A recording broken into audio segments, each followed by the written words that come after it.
ஜெய ஜெய சங்கரா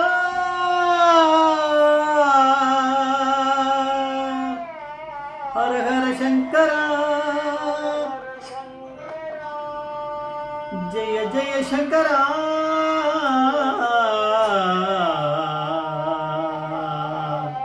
ஹர ஹர சங்கரா ஜெய ஜெய சங்கரா ஹர ஹர சங்கரா ஜெய ஜெய சங்கரா ஹர ஹர சங்கரா ஜெய ஜெய சங்கரா ஹர ஹர சங்கரா ஜெய ஜெய சங்கரா குருபியோ நம நமஸ்தே குருநாதம் காஞ்சி பீட்டம் ஸ்வரூபிச்சம் திவ்யகணபேசம் காஞ்சி ஜெகத நமஸ்தே அபாரகண சிந்தம் ஞானம் சாந்தர்குணம் ஸ்ரீ சந்திரசேகர குணம் பிரமாமதம் கலிகதேவம் காட்சிவாணி யூடியூப் சேனல் பிரத்யேகம் அந்த மகாபரிய பக்தருக்கு ஏற்பட்டு கொண்டிருக்கும் அடைந்து ஒவ்வொரு நாளும் ஒரு அனுபவம் ஒரு தலைப்பு எனக்கு அடுப்பத்தோட தலைப்பு மகாபரிவா ஆசைப்பட்டா அவங்க அருள் இருக்கும். மகாபரிவா ஆசைப்பட்டா அவங்க அருள் இருக்கும். புலவர் மா வெங்கடேசன் அப்படிங்கிற காஞ்சிபுரத்தில் மாவட்டத்தில் இருக்கக்கூடிய மானாமதி அப்படிங்கிற கிராமத்தில் 1931 பிறந்தார். அதுக்கப்புறம் அவர் வளர்ந்த உடனே டீச்சர்ஸ் ட்ரைனிங், அப்புறம் தமிழில் நிறைய படித்து எம்ஏ வரைக்கும் போய் அப்புறம் புலவர் ஆனார். முனிசிபல் ஸ்கூல்லலாம் வேலை செஞ்சார். அதுக்கப்புறம் பச்சைபாஸ் காலேஜில் ப்ரொஃபஸராக இருந்தார். தமிழில் நிறைய புத்தகங்கள் எழுதியிருக்கார், கவிதைகள் எழுதியிருக்கார். இந்த மாதிரி மடத்தோட ஈடுபாடு, காஞ்சி மடத்தோட ஈடுபாடு வந்திருக்கு. அதுக்கப்புறம் புதுப்பிரிவா அவருக்கு செஞ்சர் கவிமணி அப்படின்னு பட்டம் கொடுத்துருக்கார். அதுக்கப்புறம் மடத்தோட இது ஆரம்பிச்சிருக்கா பாரதியார் மன்றம், அதுக்கப்புறம் ஹிந்து தமிழ் கவிஞர் மன்றம் அப்படின்னு அதுலலாம் இவருக்கு நல்ல போஸ்ட் கொடுத்து இவர் அதை கவனிச்சுன்னு வந்திருக்கார். 1969 முதலாம் மகாபரிவாளை தரிசனம் பண்ணியிருக்கார். அதுக்கப்புறத்துலேருந்து அடிக்கடி பண்ணிட்டுருக்கார்.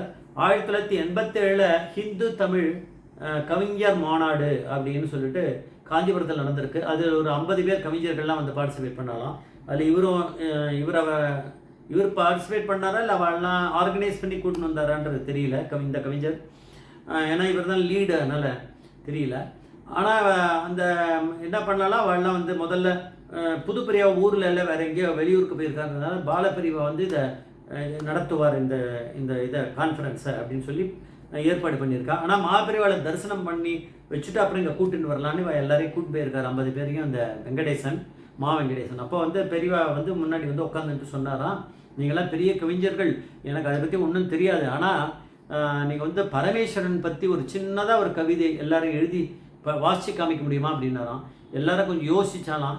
ஏன்னா உடனே மகாபரிவா தான் பரமேஸ்வரன் புரிஞ்சுருது. அவர் சொன்னார், இதை உங்களை நான் பரிசோதனை பண்ணுற மாதிரி நினைக்க வேணாம், பரமேஸ்வரன் பற்றி உங்கள் வாயிலேருந்து வந்ததை என் காது குளிர கேட்கலாம்னு அப்படின்னு ஆசைப்படுறேன் நான்.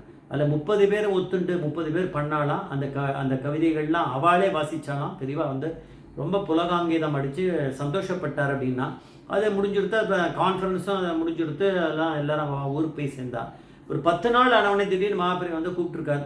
கடத்தால வந்திருக்கார். அவர் ரொம்ப 6:30 மணி 7 மணிக்கே கடத்தால வந்துட்டுருக்கார். அப்போ சொன்னாரா, அந்த கவிதைகள்லாம் உங்கள்கிட்ட இருக்கோ அப்படின்னாரு. இல்லை வீட்டில் வச்சுருக்காரு. யார் வச்சுருப்பா பார்த்துக்கணும், நம்மளாம் பரமேஸ்வரன் அனுகிரகம் இருந்தால் நடக்கும்.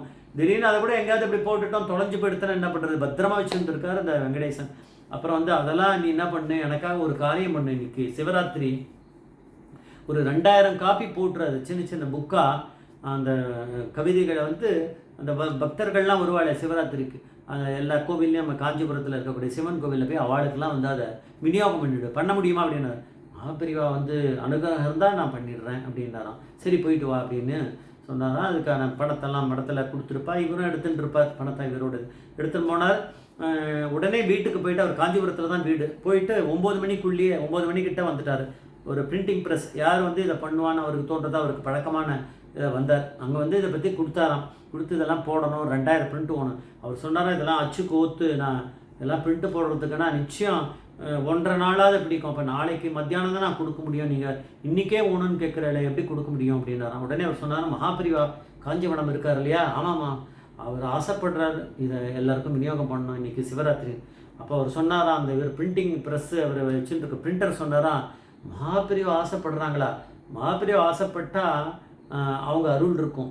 இதுதான் நம்ம பார்க்கணும். பெரியவா மகாபரிவா அப்படிங்கிற பரமேஸ்வரன்னு எல்லாருக்குமே தெரிஞ்சிருக்கேன்.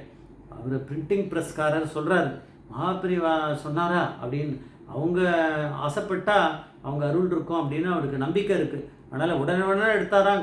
கடன்னு எல்லாம் ரெடி பண்ணால் அச்சு எப்படி கோத்தாங்க, எவ்வளோ வேகமானு தெரியாது. பிரிண்டெல்லாம் போட்டு ராத்திரி 9-9:30 மணிக்குள்ளே எல்லாமே கையில் கொடுத்துட்டாலாம். ஏன்னா ராத்திரி சிவராத்திரி லேட்டாக தானே ஆரம்பிக்கும். அதனால் போய் எல்லா கோவிலையும் விநியோகம் பண்ணியிருக்கார். எல்லாம் முடிஞ்சிருக்கு. முடிஞ்ச உடனே ராத்திரி 12 மணிக்கு மேலே மகாபெரிவாளை போய் தரிசனம் பண்ணி இந்த மாதிரி எல்லா இடத்துலையும் கொடுத்தாச்சு அப்படின்னு சொல்லி பெரியவா கிட்ட கொடுத்த அந்த மடத்துக்கான காப்பி கொஞ்சம் வச்சுருக்கார். அதை மதத்துக்கு கொடுத்துட்டு பெரியவா கிட்ட அதெல்லாம் வந்து இது பண்ணி அதை சமர்ப்பணம் பண்ணிவிட்டு நமஸ்காரம் பண்ணோடனே வெங்கடேசன் மேலே ரொம்ப மகாபெரிவாளுக்கு ரொம்ப சந்தோஷமாக இருந்தது தான். ஏன்னா அவர் வந்து பரமேஸ்வரன் பற்றி அவள்லாம் எழுதியிருக்கா. ஸ்பான்டேனியஸாக அவெல்லாம் சொன்ன கவிதைகள் ரொம்ப அழகாக இருந்தது. பெரியவா ரொம்ப சந்தோஷப்பட்டிருக்கா. அதனால் வந்து அதை எல்லாருக்கும் போய் சேரணும் அப்படிங்கிறது பெரியவாளுக்கு ஒரு விருப்பம்.